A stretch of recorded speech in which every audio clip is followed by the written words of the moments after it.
So you've heard about sell-side M&A deals, but still have no idea how they work in real life. Let's walk through a typical deal. As explained in our prior video, investment banks offer four major services: mergers and acquisition, or M&A advisory, restructuring advisory, and debt and equity capital raising services. Within M&A advisory, the bank can help a client buy a new business. This is called a buy-side deal. Or the bank can help a client sell their business, which is called a sell-side deal. In this video, we'll walk through a typical sell-side deal process. Although each deal is a little different, sell-side processes follow a fairly predictable sequence of events, which breaks down into 5 phases: pitch and engagement, pre-launch, marketing, bidding rounds, and closing. These phases typically occur over a 4 to 8 month period. Let's begin with the first phase: pitch and engagement. Sell sides typically begin after a client offers a bank the opportunity to pitch to advise the client on the sale of their business. The goal of the pitch is to get the client to engage with the bank. Senior bankers meet with the client to pitch, and if the client agrees to work with the bank, the client signs an engagement letter, which states that the client will work exclusively with that bank on the deal and will pay a fee to the bank when the business is sold. After the CEO signs the engagement letter, the next phase is pre-launch. In this phase, the senior bankers map out the universe of potential buyers, a marketing strategy, and the deal timeline. In parallel, the mid and junior level bankers work on materials to market the client's company to potential buyers. Marketing material creation starts when the client sends over numerous files on nearly every imaginable detail about the company. The analyst typically sifts through and cleans up the materials to create financial models and marketing materials that will be sent to potential buyers. The analyst and associate typically work together to create the marketing documents, with oversight from the VP. There are 3 main marketing documents. The first is the teaser, which is typically a 1 to 2 page document that briefly describes the key attributes of the business without revealing the name of the business to potential buyers. Next, the team creates a confidential information memorandum, or CIM, which is a comprehensive slide deck that conveys details about the business, the industry in which it operates, why it's a good investment opportunity, an overview of management, and summary-level financial data. The third marketing document is a management presentation, or management pres for short, which is another detailed slide deck on the company that is often formulated from the CIM slides. These documents are created to help buyers better understand the business. The deal team iterates on these materials for a few weeks, typically with client input, until the senior bankers and the client are satisfied. Once the strategy is mapped out and the teaser and CIM are ready, the deal team launches the deal and the marketing phase begins.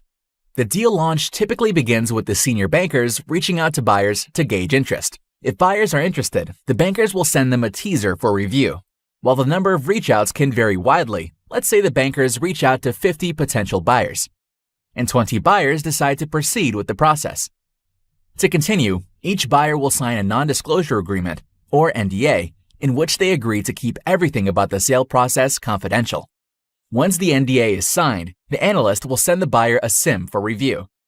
The buyers will then review the information in the CIM in detail to better understand the business. Let's assume that 10 of our 20 buyers decide to proceed with the process. At this point in the process, we move to the next phase, bidding rounds.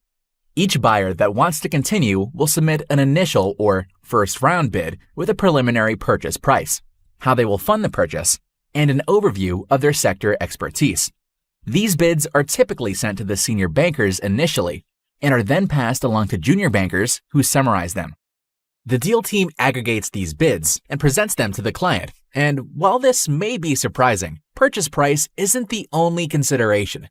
Other key factors include certainty of buyer funding, time needed to close, experience with the company's market, as well as the buyer's reputation.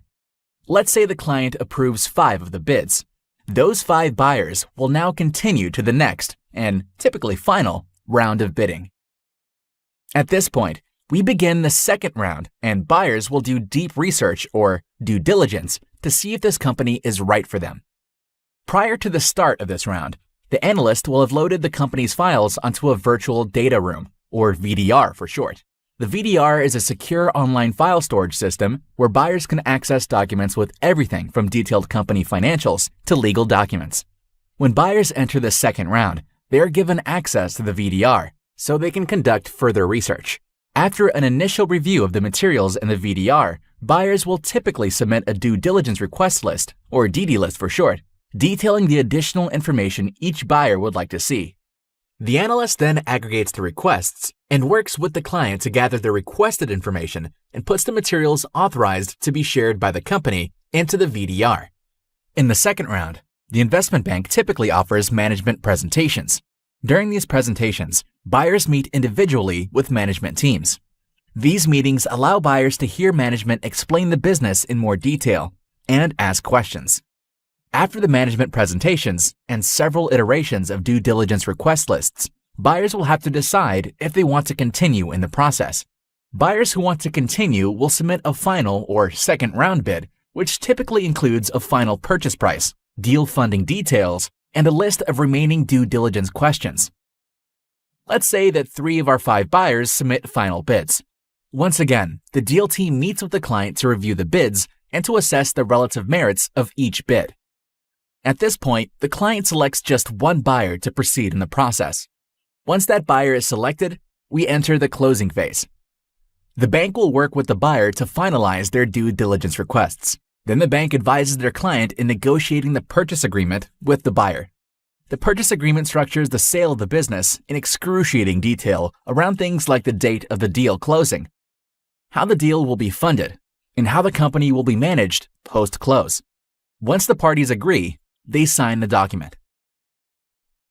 Next, the buyer and seller work on regulatory and shareholder approvals, communication items like press releases, and the bank creates a funds flow analysis which shows how money will be transferred on the day the deal closes. At the closing, the buyer pays the seller and the deal is now done. As part of the closing payments, the investment bank is paid a percentage of the company's sale price as a fee. Afterward, the deal team and the client's company's management team set up a closing dinner to celebrate the deal closing, and then it's back to work to find the next deal. So that's the sell-side M&A process. The deal starts with pitching the client who signs an engagement letter to work with the bank. Then the bankers work with the company to build a strategy, to create marketing materials that are used to market the business to buyers who eventually work through bidding and due diligence. After several rounds of bidding, the banker and the client work with one buyer to close the deal. In the end, the bank is paid a portion of the company's sale price as a fee, and this whole process typically takes 4 to 8 months from start to finish.